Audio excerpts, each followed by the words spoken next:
revisiting my dreams with the king.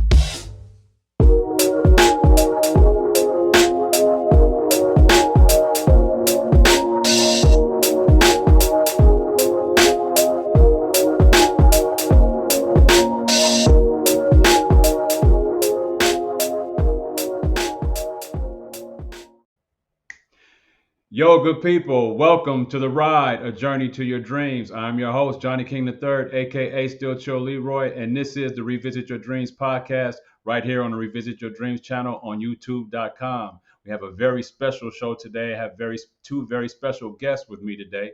Our show today is titled Gridiron Dreams: Building a Football Legacy. I want to remind you what we're doing here at Revisit Your Dreams before we get started. Here on the ride, we provide inspiration, encouragement, motivation. We explore real life stories of trial, error, and success, and maybe even provide a few laughs along the way.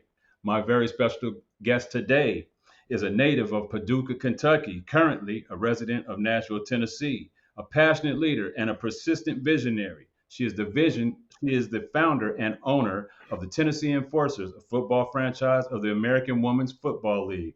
Her plus one, or her guest, is MJ Johnson, head captain and board member of the Tennessee Enforcers. As one of the Enforcers' elite players, MJ is an AWFL All Pro and international player with All American honors. In 2024, the Enforcers were champions of the U.S. Women's Professional Football League, dominating the Houston Doom in the final game of their inaugural season. I'd say that these are two very ambitious women with dreams bigger than we can imagine. Please welcome to the show my very special guests, Tennessee Enforcers owner Michelle Bray-McDonald and All Pro head captain MJ Johnson. Welcome to the show.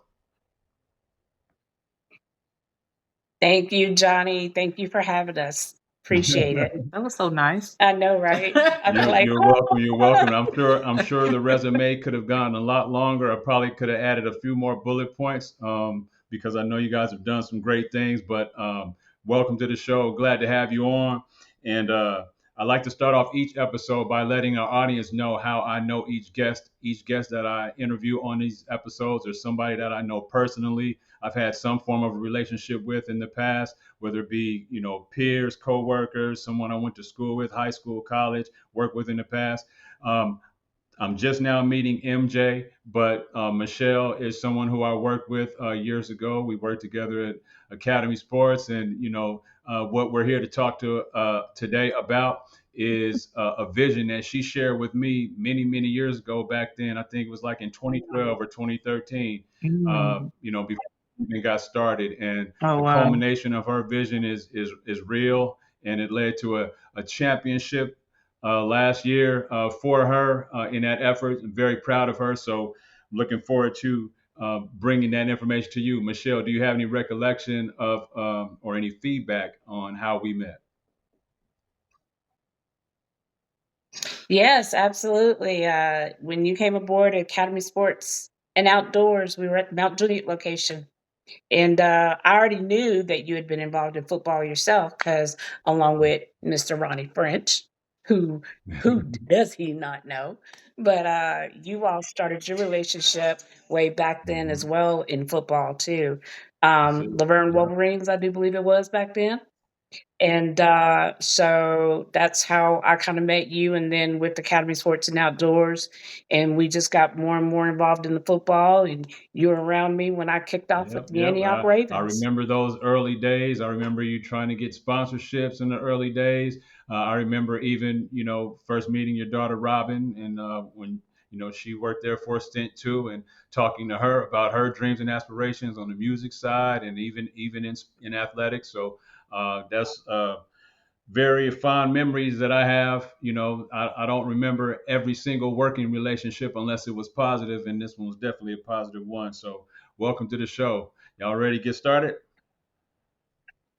Thank you. All right, Yes, we here we are. go. For Michelle, in a sport that is primarily features the male species, you've managed to provide a vision and a platform for many women in the Middle Tennessee area to continue to pursue their athletic dreams and express their own mark of dominance in the sport of football.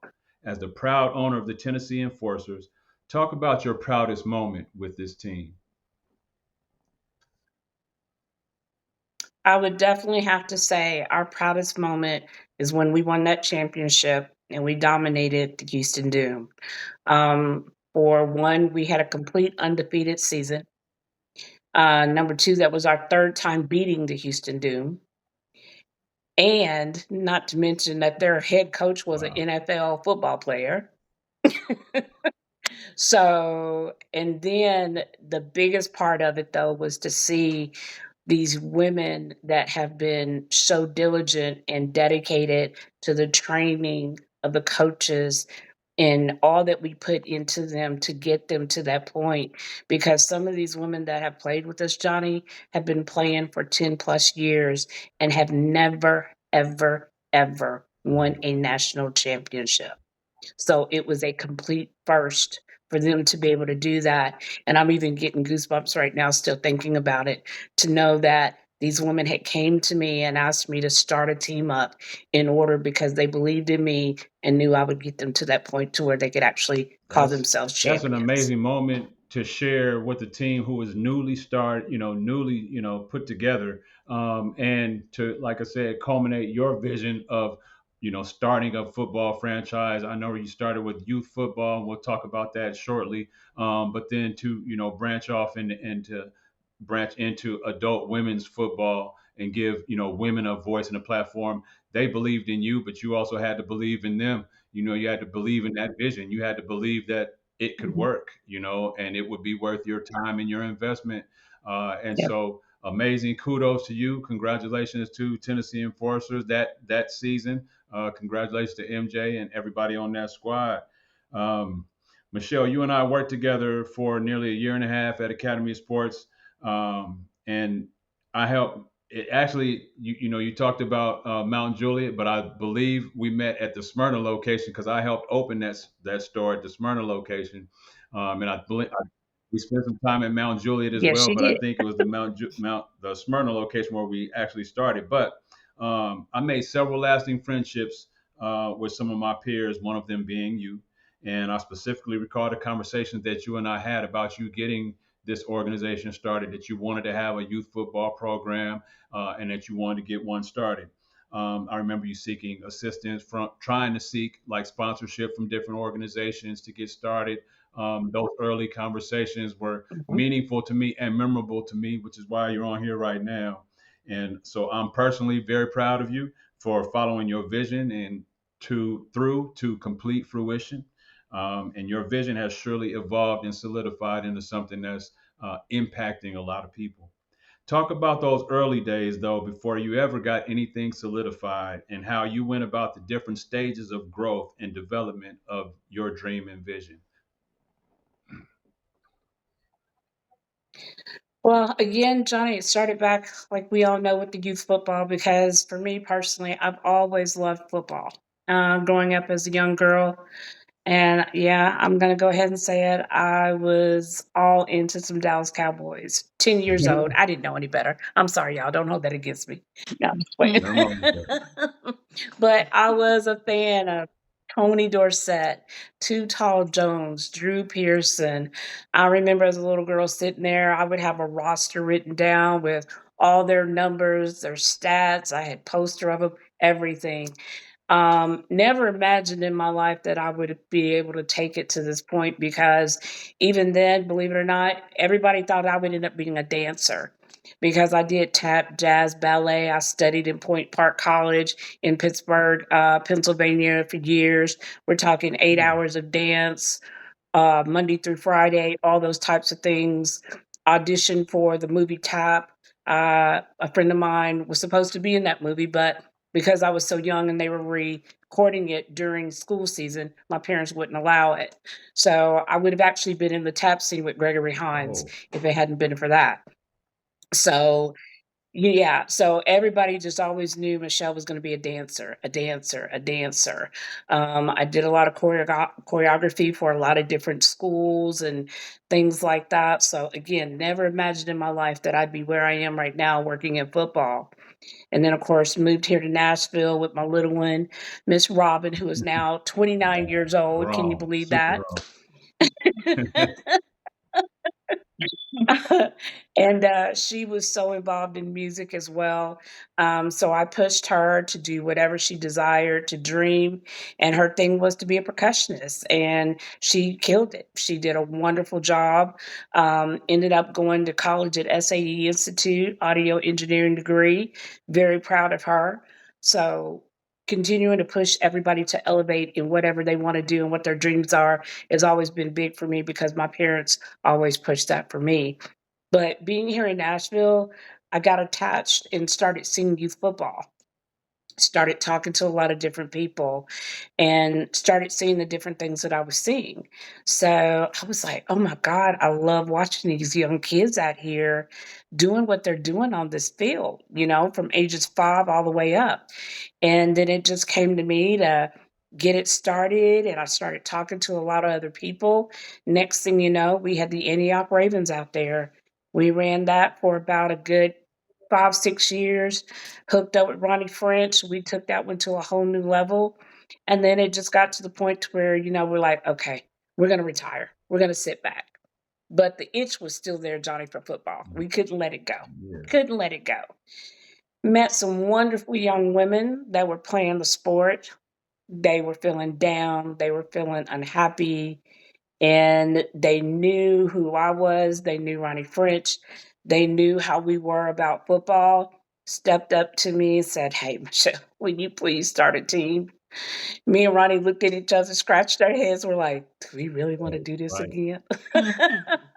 But the love of the sport, and more importantly, being able to encourage these women. And I say women, I don't say girls because they are women. They're mothers, daughters, sisters, aunts, grandmothers, everything. And to see them get out there and do what they do on that field and knowing what they got at home and what they got to take care of, but they treat this field and this sport just like they Mhm. are NFL players. And that's what we love about it. Man, shout out to you and shout out to the Antioch Ravens. Shout out to Tennessee Enforcers. But, Antioch Ravens, I'm mentioning that, you impacted a bunch of kids over those 5 years. Um, Dozens, probably hundreds of families that you and Ronnie French and all of your coaches impacted over those years. And so I know it had to, mean something to you to, separate from that for a little while, even in retirement, even in I'm a little tired, ready to do something different. Mhm. And so to be able to come across someone who pulls that passion back out of you and reconnects you kind of with that purpose, that original drive, that original dream to be a lead a franchise or lead a team or lead an organization, to success. And for the women to confide in you and Ronnie to say, we need someone to lead us. We want someone to lead us. We want someone who we can believe in to lead us. That speaks kudos to you, Michelle, and to and of course, it all again. Last year culminating in a championship. I know it couldn't have started necessarily with a championship in mind. It was like, let's just do something so we can have, some. I imagine for the players, MJ, you guys are more like, um, can we have some support? Can someone help us, put our schedules together, get our uniforms, get our travel plan arrangements, these kind of things. Like you guys are players, and I'm sure some of you may have that ability, but you want to focus on the game. You want to focus on competing. You want to focus on winning and dominating on the field. You know, and not have to do all those logistics. So, Absolutely. Michelle, again, kudos to you to take your passion from the football field. Excuse me, actually from the stage, because you talked about dancing at first. Want to be a dancer. So to take your creativity and your passion from the stage to the football field. As a dancer, you would have entertained many people.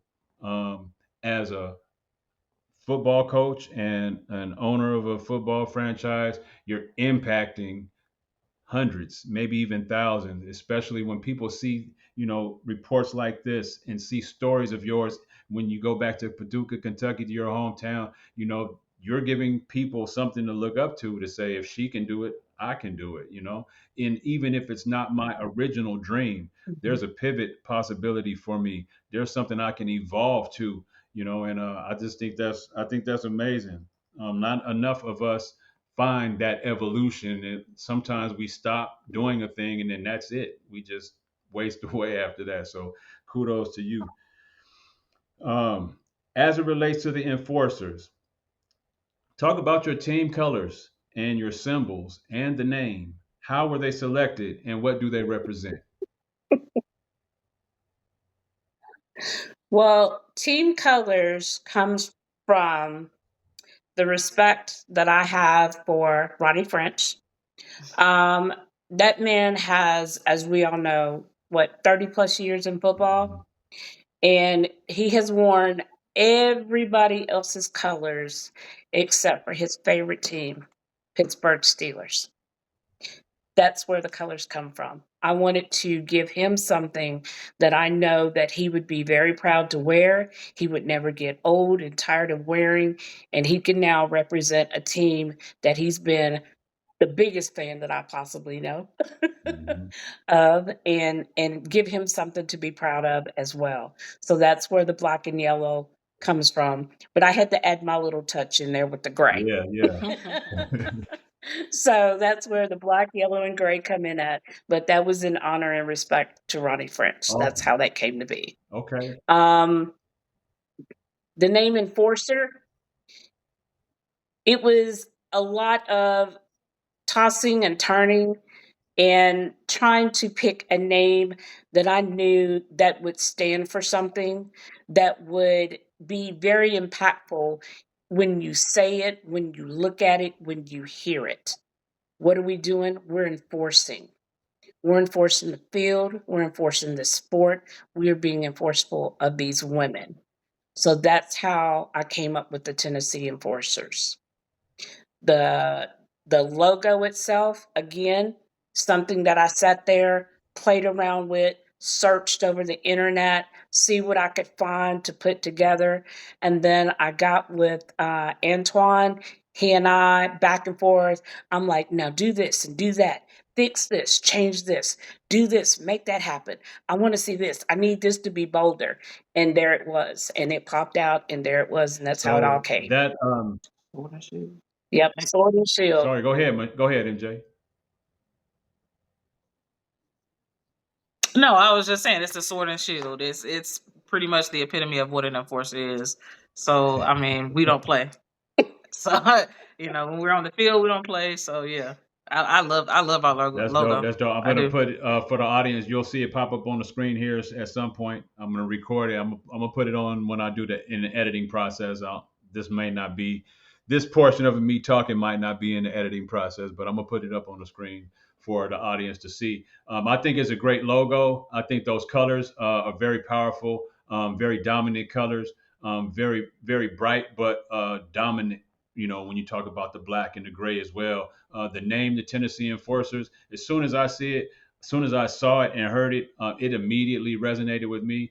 I'm gonna put one of your teammates, MJ, on blast a little bit, and one of your players, Michelle. I'm gonna put one of your players on blast. If they're watching this episode at some point, they're gonna realize they probably know who they are before I even open my mouth. But um, I'm just gonna go ahead and ask you about them. I learned about the Tennessee Enforcers. MJ, what's up with number 66?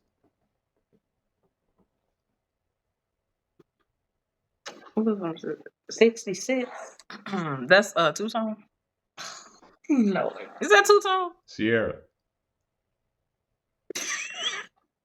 That That wouldn't get. 66 is two tone. I think I, she's I real light learned. I skin, light learned. eyes, long Yeah, hair. yeah, yeah. I learned about the Tennessee That's Enforcers her. before I knew Uh Michelle Bray was the owner huh. of the franchise.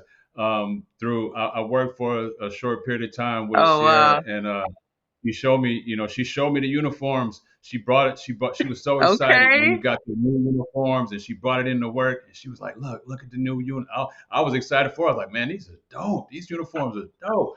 And she had the bag on. She had two styles of uniforms. She had the gray one. She had the yellow and the black. And I was like, "Okay, Tennessee Enforcers, all right." And I kept up with her throughout the season a little bit. I remember she told me when you guys went down to Georgia and played. Okay. Y'all played in a monsoon game. y'all played a game that got, the other team walked Yes. off at the field in the first quarter like, we done, we ain't dealing with y'all. Not because y'all was bad, but because y'all was probably dominating. I don't mean that on. I Yeah, mean because y'all yeah, was I remember dominating. that. They quit. They gave up. I think wanted Actually, that's to. dope. Yeah, Sierra was very, very proud, man, and I Her, followed. I knew, like I said, I followed That's you guys' awesome. success throughout the season, but without even knowing, Michelle, that it was you that was owning it at the time. I didn't know. I sent her a picture of a guy from my hometown. yeah, They made that's her, made a and then T-shirt, that's her name, Two Tone. two tone, exactly. When you said two tone, I was like, yeah, that's her. Yep. That's her. Anyway, I'm gonna leave some of this up there, and I'm gonna take some of it Yeah, out, and I'm gonna yeah. send a little bit of a clip to her just to mess with her. But that was fun. All right, Yes, please do. all right. That is hilarious. MJ, thank you for being patient with me as I opened the show with Michelle. Most of the questions were for her, but as the head captain of the team, MJ, talk about what it means to lead a group of women to ultimate victory, despite the variety of challenges that you might face as female athletes. Um, it meant the world to me. I've been playing for 7 years now, and I've been on other teams, and this team was even the structure was different, and that's something that we were looking for, especially as veteran athletes. We were looking for that, and Ronnie and Michelle, we knew they had that experience. So when we asked, like, "Hey, can y'all?" They were apprehensive at first. They were like,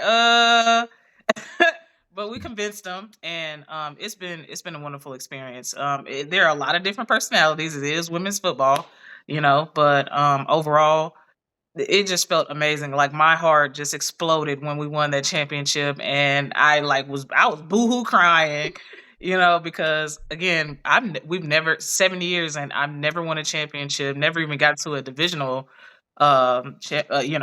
game. So it just felt amazing. It's just indescribable. So Yeah. And she don't ever cry. yeah, no, I'm very stoic normally. So So I see you smiling and laughing. So we know it's some emotions in there, some pride and some joy in there somewhere. So even if you don't show the tears, we know it's in there. yeah, yes, yes. We know it's in there. All right. Yeah, Michelle, absolutely. you from Paducah, Kentucky. I know a few other people from Paducah, Kentucky myself, and they all seem to be very ambitious individuals. Um, talk about how did life as a younger Michelle growing up in Paducah prepare you to be as bold as a visionary as you are today about your dreams? Well, I would have to say not so much Paducah itself, but having the parents that I had. Because I grew up in a very strict household. Father was the one that wore the pants in the family. Mom took care of the house. Mom got out a little bit later and worked, but only because she wanted to. It wasn't because she had to. But my parents were very, very strict in our teachings, not even for me, but for my brothers and my sisters. And it was anything that we wanted to do, they supported, they backed it up 1,000%, but they always told us never quit and continue to do what you do to excel in whatever you do. And I think a lot of it too came back because I'm a daddy's girl. And for me, watching my dad and how he moved and the things that he did was so inspiring. And I could go back home right now and I still hear, "You're Ray Bray's daughter, aren't you? You're Raymond Bray's daughter, aren't you? That's Michelle. That's Raymond Bray's daughter." Because that's just how my father was in Paducah. And my dad was the type of person I've seen him at holidays go and ask people collect money up to buy toys for needy families and stuff that needed had kids and couldn't provide for them. He was very giving, he was very loving, he would give the shirt off his back, and he always tried to be inspirational and inspiring to anybody that he came across. So I know that's where a lot of that for me came from. But growing up in Paducah, Johnny, it was just like the whole city, everybody lost and think just a little country town, but it really isn't. It's a very nice little city. Everybody knew everybody, but we all looked out for one another and we took care of one another. We were all family, period. Yeah, it sounds like that much of a city when I hear people talk about it, and the people that I know from there. You guys have very similar spirit and kind of countenance about you. You familiar with Jonathan Duo? You know Jonathan Duo? Michelle? Yes, I do. Yeah, yeah, yeah. So, a friend of mine, he's a cool Yeah. dude. Donuts with Doe. Shout out to Doe. What's up, man? But yeah, I, I I like the spirit of the people from Paducah. They remind me a little bit of my hometown of Vallejo. It's a small town feel, very community kind of a base feel. And as a small town, you got what you got, and you got to make your way up out of there. And you know, it provides an atmosphere that is going to root you in culture and spirit and love, but also going to provide you a platform, and a foundation to springboard off of to do bigger and better things in the world. So, all right, time for a moment of clarity. What has been both the worst and best moments as a player and as an owner? MJ, what has been your best and worst moment as a player? And Michelle, what has been your best and worst moment as an owner? Um, I guess my best moment was helping my team get to a championship. That was the best moment. And I think the worst moment for me as a player was last season losing in that our playoff game against the Georgia Vipers. That broke my heart. And I still think about it to this day. I still have some remnants of disappointment from it, and it just makes me want to work harder. So that's my worst. So Would yeah. that win have propelled you to like a back-to-back situation, back-to-back champions, or would it just put you in a championship game for Absolutely. a certain time? Yes. So I think it would have took us back to back. Hmm. We had the roster for it. We had the coaches for it. Obviously, the ownership and I think it would have been a two-peat for Hmm. us in two different leagues, and that would have been The amazing. ultimate. Yeah, yeah, Yeah. that would have been something that nobody else, especially in Nashville, can say that they have ever done. So yeah. Winning coming out of one league and going into a new league and winning that one again in your first year in that league. Is that the situation it would have been? Hmm. Absolutely. Yes. Yes. Yeah, that would have been So that's something to behold. I hate that didn't happen for you, but I'm sure that there's opportunities. Like you guys said, you got a strong team, strong leadership, have opportunity to potentially go back to back in the future. I hope that happens for you. Michelle, what's been your best and worst moment as an owner?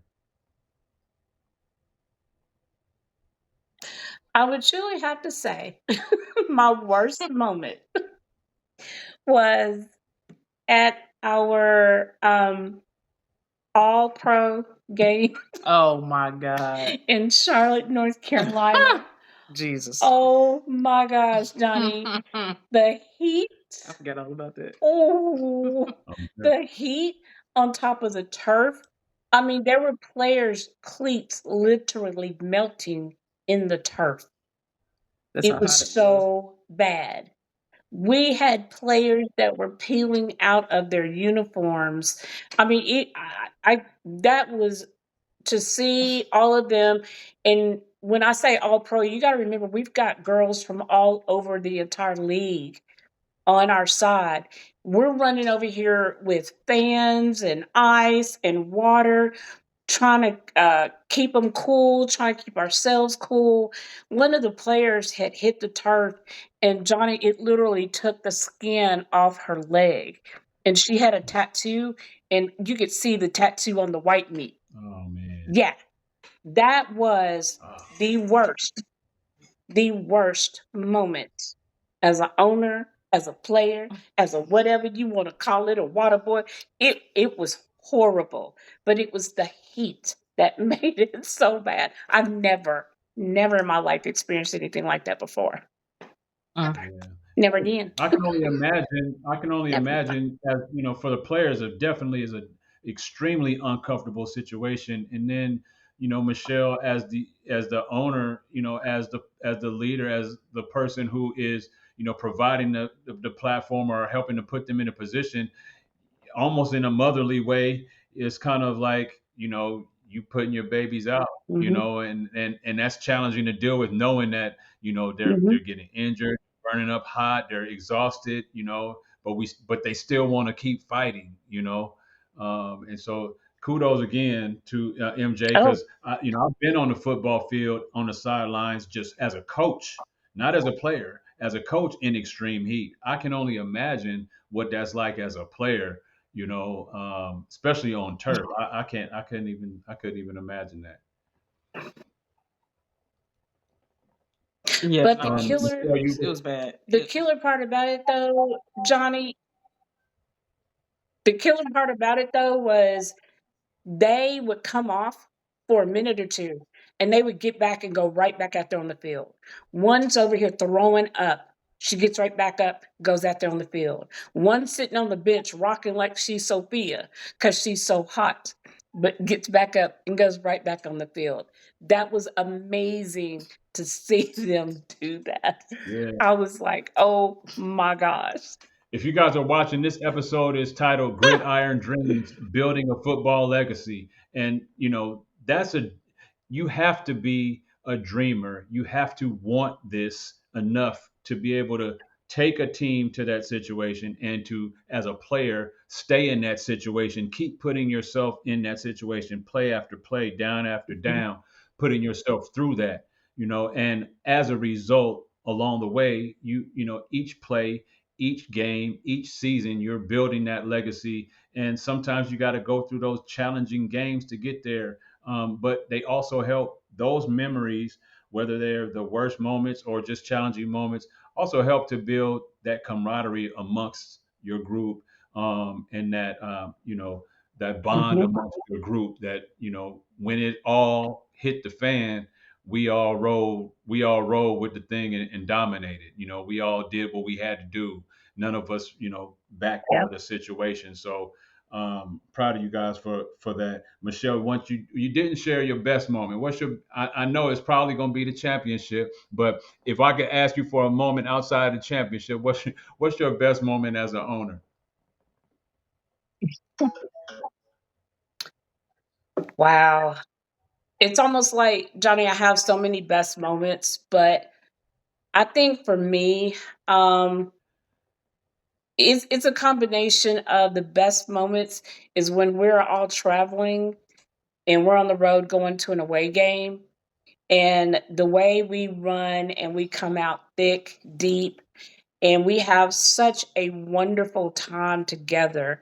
Whether we're in separate vehicles or not, we're cracking jokes on each other, sending messages back and forth. I mean, this group, along with the coaches, you would think it's a one-stop comedy show. I mean, and everybody's in, like I said, planes, trains, automobiles, it doesn't matter. Everybody's chiming in, and we just have the best time. And it's a huge bond that people, if you're not in it, you don't understand it and you won't. But it's the most fun that I absolutely have hanging out with all these girls. And then don't let us win after a game. We've gone to cities and just taken over clubs. Yeah. We go out, we celebrate. The next thing you know, the DJ's giving the mic to one of our players, and it's on and happening. So I would have to say a combination of all of those are my best moments. I can only imagine like what that's like, because, um, like I said, if you're watching, football is a hard sport. It's also a male dominated sport. You're looking at two females that are taking a dominant role and position on their playing field, and in their vision to play football and to coach football and to lead football. And yet, even amongst as challenging as it is, they find ways to make it fun, find ways to build camaraderie, find ways to build bonds with one another that last beyond just the football field. And it goes to me, it goes to speak of, show up for other people. Don't be afraid to follow and pursue your dreams, especially even if it includes other people, because you never know that the type of relationships you meet when you get around those people and how it fulfills and enriches your life. I imagine, Michelle, like you just mentioned, Hmm. those memories will last long, far beyond some of the football memories when football is done. You'll remember the championships, you'll remember some of those tough games that you just mentioned, but more so, you'll probably remember those road trips and the jokes and the text threads, back and forth and along the way. And that's what this is about, building a legacy. So I can only imagine being on the road, y'all. I know y'all be. I know Sierra, so I know if anybody on their team is like her, y'all be clowning. Y'all be straight clowning. Yes, we do. All right, we're gonna switch the gears and get into some fun stuff. Okay. All right. This is a game that Michelle's gonna participate Okay. in. MJ, you could you maybe give some 2 cents if you need to, but this is a game for Michelle. So Michelle, um, Okay, cool. according to your you can exit stage for a moment if you want to. According to your social media profile, you've lived in multiple cities around the country in your lifetime. So we're gonna play a game of who got it. All Lord. right, who got it? In this game, Okay. is NFL Uh season. oh. It's NFL season. You resided in Cincinnati, you resided in Indianapolis, and you resided in Pittsburgh. Am I correct? You are All correct. right. So, not considering your hometown of Paducah or your current residence of Nashville, I got 5 questions for you. In this game of who got it, you got to give me one of three in these 5 questions. Cincinnati, Indy, or Pittsburgh. Who got it? Who got the best food? Cincinnati, Indy, or Pittsburgh? Pittsburgh's got the best food. Okay. What's your favorite place to go in Pittsburgh? Or if I was going to Pittsburgh, what type of food would I expect to eat? Your best to get real Italian food, go to an Italian restaurant in Pittsburgh. Okay, Italian in Pittsburgh. All right, bet. All right, who got it? The best Yes. downtown or metropolis? Who got the best downtown or the best metropolis? Indy, Cincinnati, or Pittsburgh? Cincinnati. Cincinnati. Does that include nightlife? Cincy.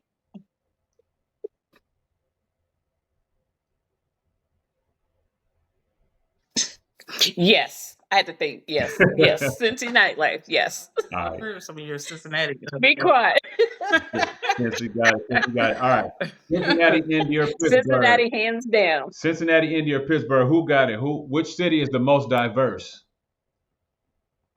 in culture? Um, I would probably say Cincy. Okay, yeah, Indy more Midwest. Definitely Cincinnati. Yeah, Indy. Let's see, Pittsburgh. Pittsburgh is more of a blue collar town, right? Yes. Yeah. Yes. Imagine less. Yeah. They've got the culture there, but it's just not anything this area would be used to. Yeah. Put it to you that way. Yeah. All Yeah. right, Yeah. who got it?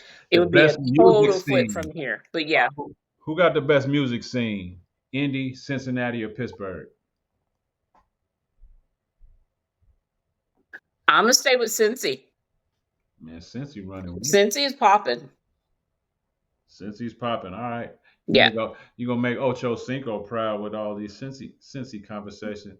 All right. Best sports team.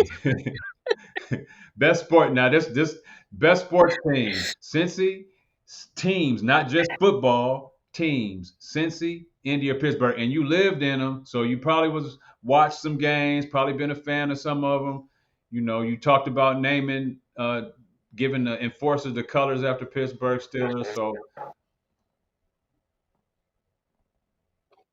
You know what?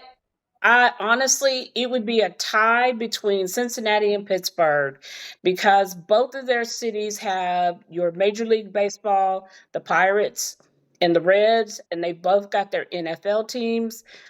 Pittsburgh also has a hockey team, um, and they are huge sports fanatics in both cities. So I got to give that a tie to both of those. Both of them, yeah. to Cincy and Pittsburgh, Cincinnati and Pittsburgh. Yeah, most definitely. Yep. Shout out Ty to Cincinnati and Pittsburgh. All right. So, man, I thank you for participating in that little quick round of Who Got It. I just like to add a little bit of flavor to the show when I interview people who have lived in. I don't put you on the spot too bad. When I interview people who've lived in multiple places around the country, I like to. Look, you notice I didn't say anything about Indy, right? I did. I noticed. I was wondering what like Indy must. That's why I was saying Indy, Midwest. I guess it ain't nothing popping over there. Or something was popping and Michelle wasn't popping Nope. with it. And that's why she left and went to Cincy. That part. That part. I got you. All right. So, but I like to ask those questions because it gives our audience, people. Some people have never been to any of those cities, and so at least they have a little bit of idea of what maybe some of the flavor of those towns might be. If they want to go to nightlife or they decide which one of them to go to, some of your takes might give them some influence. And then it's sports time. It's football time.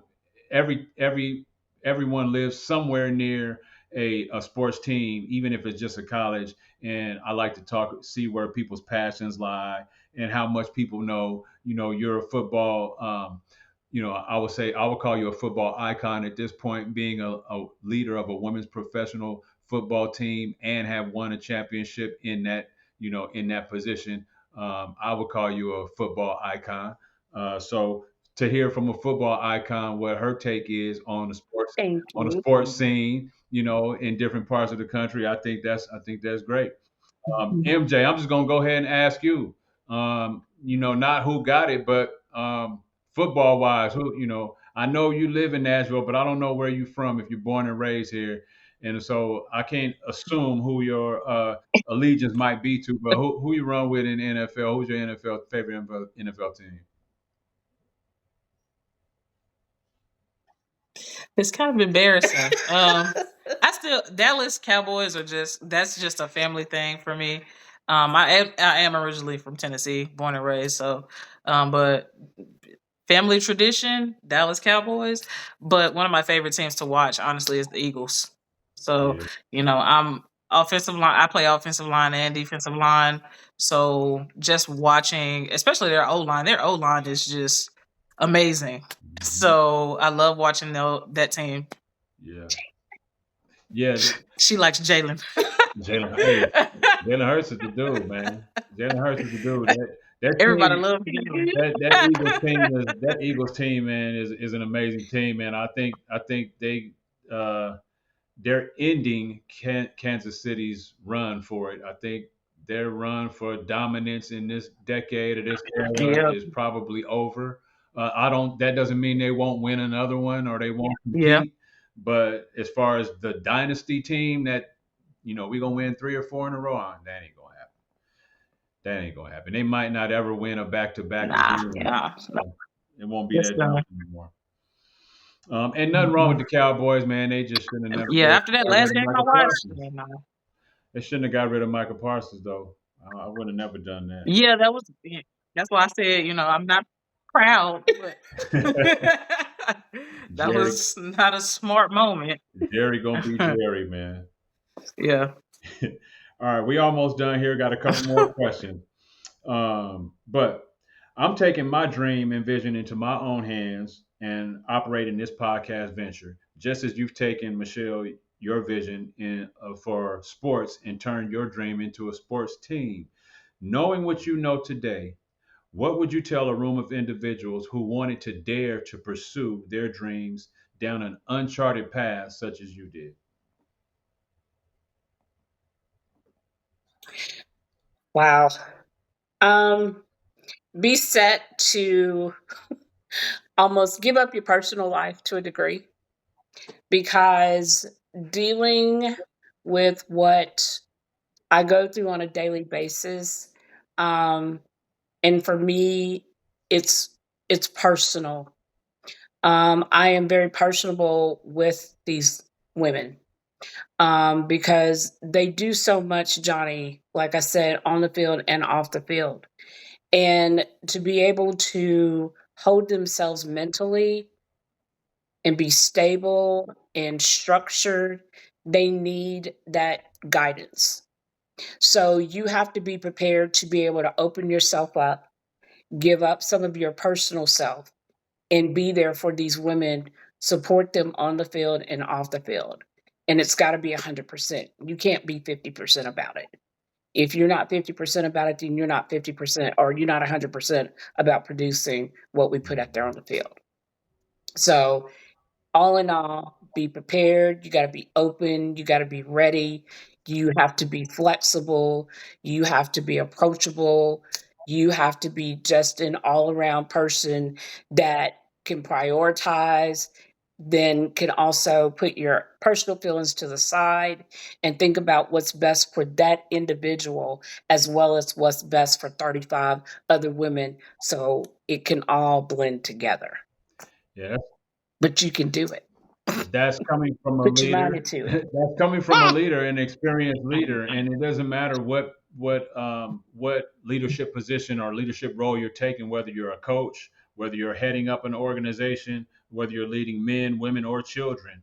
What she just said is very, important, very Mhm. impactful. You have to enjoy what you're doing, but you also have to love the people you're doing it with and doing it for. Like genuinely love them, especially when it's in a sport like football, Mhm. women's football at that. Like you have to genuinely take, pride in who they are as individuals, not as play before you take pride in who they are as players, because that connection between a Yep. player and a coach, or a player and someone who's supporting them, means the world to them, so that they can go out on the field and be their best selves, be the best athlete that they can be. Because you Mhm. mentioned these are women, some of them, I imagine, have children. Some of them may be married, may be in relationships, have careers, jobs, and I can just imagine,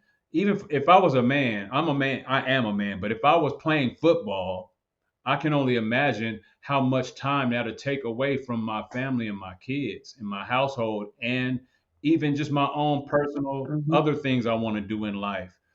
So I just, when I think about you, MJ, when I think about Sierra, when I think about women who decide to take up football as a profession, uh, even more so than when the men do it. I just, it's, to me, it fills me with pride, because I know how much it takes for uh, just a kid to get ready to play a game on a Saturday morning when his parents is doing everything for him, Mhm. let alone, a woman who has a life and responsibilities and bills and things like that. So hats off goes to you guys. I think that name, Tennessee Enforcers, is a very apt name for you, for the group of women that you're leading. I love that name. I love the chain. I saw the 615 Enforcers chain. I don't know if that was a real chain or if that was something made on AI, but it was dope. um, Hopefully, it's a It's real real. chain. That It's that chain real. is that chain is dope. It's a real change. That chain is dope. We're almost done. A couple more questions, and then I'm gonna give you guys the floor to brag on your team, brag on teammates, to talk about anything you want to talk about in regards to women's football. But before we go, Michelle and MJ, who have been your biggest personal inspirations and why? who's been your biggest personal inspiration and why? Or what has been your biggest personal inspiration? Maybe it's not a who, maybe it's a what.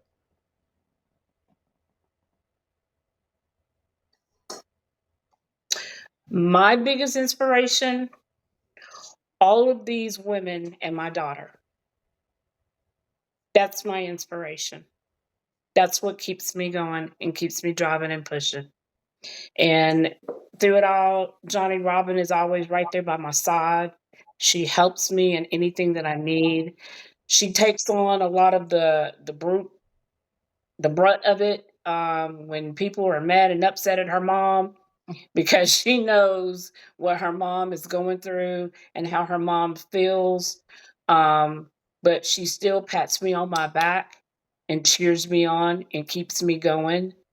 That's a huge inspiration for me. And I look at her and I think about all the 35 to 40 women that we have out there on that field.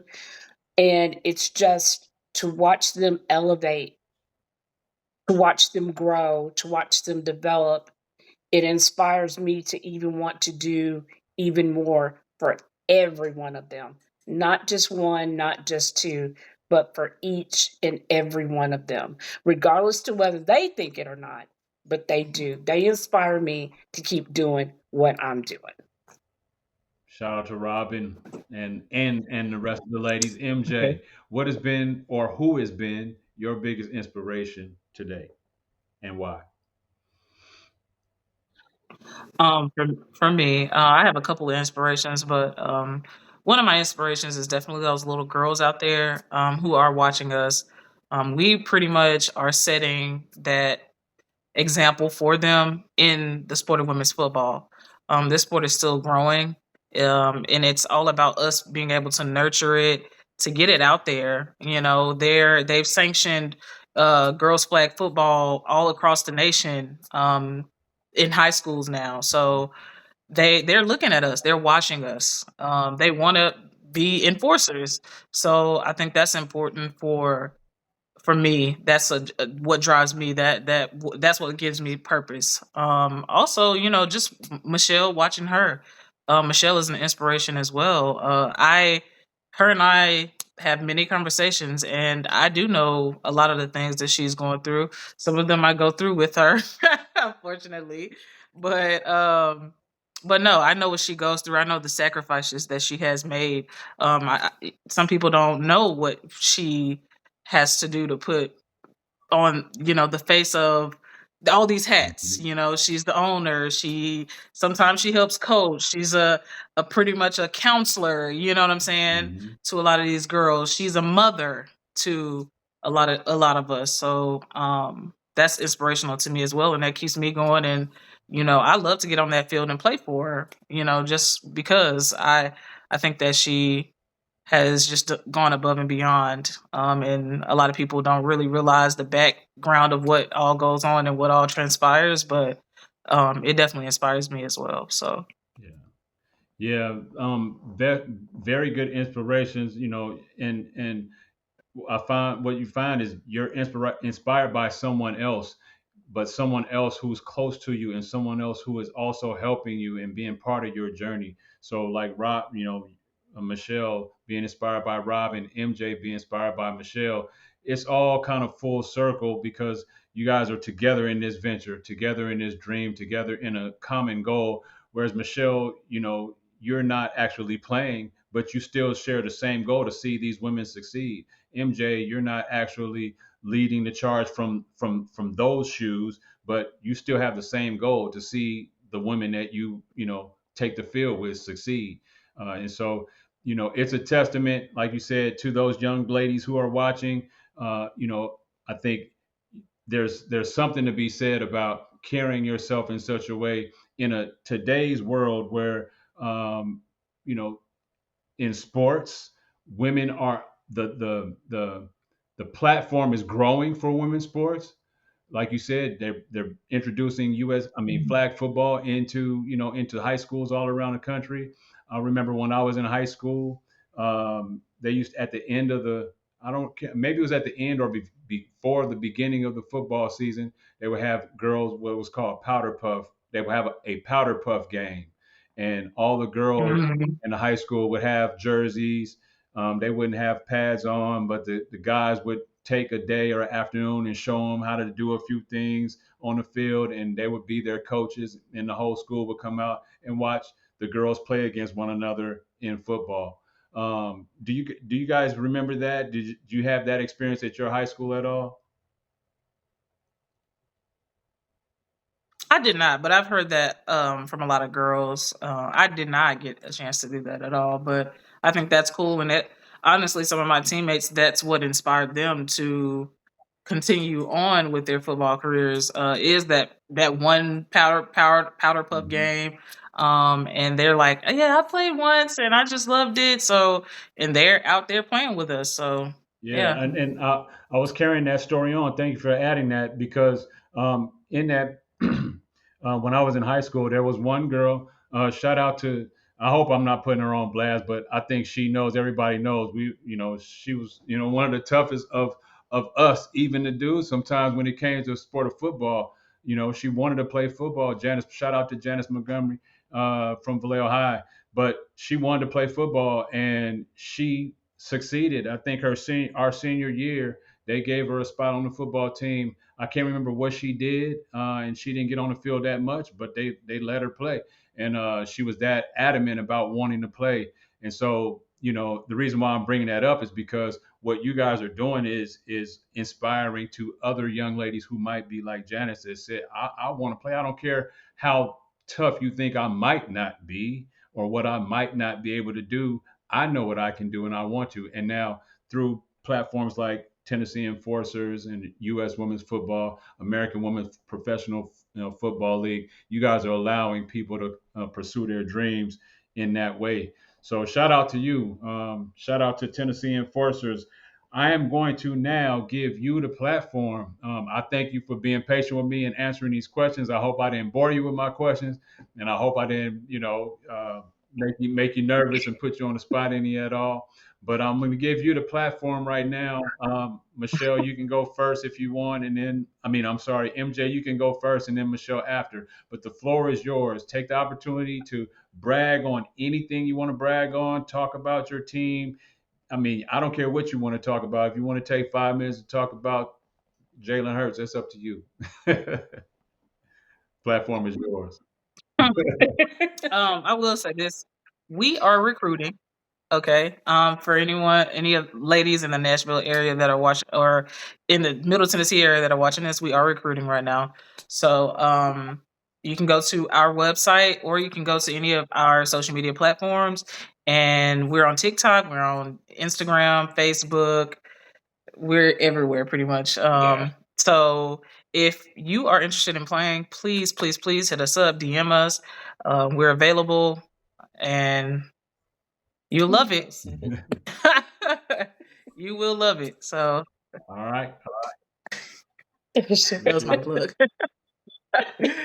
She stuck Yeah, her and plug in nothing there real wrong with quick. First of all, Johnny, I do want to say again, thank you so very much for allowing this opportunity to be on your podcast and to talk about the Tennessee Enforcers. But I also want to give high praise to each and every single woman in the US of A that puts on a helmet and puts on shoulder pads and gets on that turf field and plays that all American male sport of football. They're not in lingerie. They're in real dope uniforms and they're doing it just like the men are. I think there's probably at least one team in every state in the US of A. And I'm wishing everybody would start supporting these women. Go to the games, follow them on social media, sponsor them. If you don't want to sponsor a team, sponsor a player. People don't realize the costs because these women are not getting paid. They are paying for uniforms for most teams anyway, paying for their own gear, paying for their own uniforms. And it is so costly, especially when they have families to provide for. But they're out there wanting to play a sport, live a dream that they've always wanted to do. I know, again, we are a part of the American Women's Football League based out of Houston, Texas. Shout out to the AWFL. That league started the same first year that we started. Asked us to come. I passed it up. The owner, he still digs that plug in me for not coming in. But it was meant for us to come this past season and not that first year, because that's telling me that we had something to prove here in Tennessee, in which we did. But please, please, please support these women. These women are also volunteers. We do a lot of community stuff. We work with the Metro Nashville Police Department. We do volunteer work with the Special Olympics. We do volunteer work with the Tennessee Titans. There's so many different things that we give back to within the community, and especially to young kids and adults as well. So please, I'm asking everybody, take your time during the spring. Football is not over. It's still going on. These women are out there on these fields giving it all that they got. And we hope that you all pay that respect and support them Thank as you very well. much. When, just out of curiosity, when is the season? What months, what time frame is the football season? Our first game will be April 11th. I don't have my schedule yet, but I do know we're starting our season on April the 11th. Our league now has 28, 30 teams, somewhere around in there.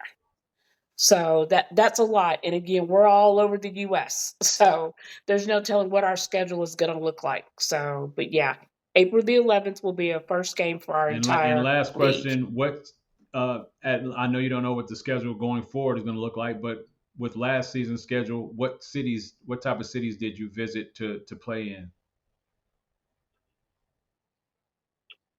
We hit Atlanta, Yes. we did Charlotte, we did Lansing, Michigan, Mhm. And South Carolina. Was it South I Carolina? think it was. Yeah. Yeah. But we've been to Houston, we've been to Detroit, we've been to Cincinnati. Where else have we been? It was somewhere else. But who knows? I mean, we got teams now in Pennsylvania, Reading, PA. We've got teams in Florida. We got teams in Mississippi. We're everywhere. So who knows what kind of That's schedule we're amazing. gonna have. I need a bus. Somebody give me a If you're bus, watching this, I please. was getting ready to go there. If you're watching this podcast and you got some deep pockets and you love football and you love sports and you want to see some women in Tennessee dominate the gridiron, bring some money to the Tennessee Enforcers. There is a huge opportunity to support a large group of women who are ready to dominate on the football field, to keep bringing championships home to the state of Tennessee, and to keep inspiring young ladies all across the country to play the sport that they love. So the link will be down below. All the contact information will be down below, and information if you want to reach out to Michelle to get more information on how you can support the Tennessee Enforcers, and we'll get all that information straight to you. I thank you, Michelle, for being here. I thank you, MJ, for being here. I hope you guys had a good time on this podcast. I enjoyed the opportunity to interview you again. I wish I would have been able to see Robin. Make sure you tell Robin hello. Make sure you tell Ronnie French. What up, Ronnie French? I'm going to tell him, what up, Ronnie French? All right. But this has been another episode of Revisit Your Dreams podcast. I want to remind you that our episodes air on Thursdays, 8 p.m. Eastern Standard Time, 7 p.m. Central Standard Time, 5 p.m. Pacific Standard Time for all my people out there on the West Coast. And we look forward to seeing you again on another episode of The Ride. Again, I'm your host, Johnny King III. We out. Thank you, Johnny. Love, Hank. Not the Wakanda forever. Yeah. Wakanda forever. You're welcome. Hang Thank you tight for real having quick. us. It's supposed to be my sword. Revisiting my dreams with the king.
Oh Um, wow. That's crazy. Yeah, I'm surprised she didn't say type shit. oh, Man. oh, Yeah. oh my That's how her God. famous work. No, I should have said, "What's up with type shit?" Y'all would have cracked up if I said that. That's how I Yeah. met her. Before I Yeah, knew her we name We was would have Sierra, I known. know thought what her you're Yeah. talking name was about. type shit. Before I knew her name was Sierra, I thought her name was type shit. That's all she used to say Oh when I my first met God. type shit. Type. I sent. Oh, that is so dope. Like I'm sitting here trying to imagine and visualize all the things that you're telling me, all the things that you're saying. I'm visualizing your players in the club, probably MJ2 taking the mic. I can see probably type shit on the mic, acting a fool, in a club, but Yeah. I really can. But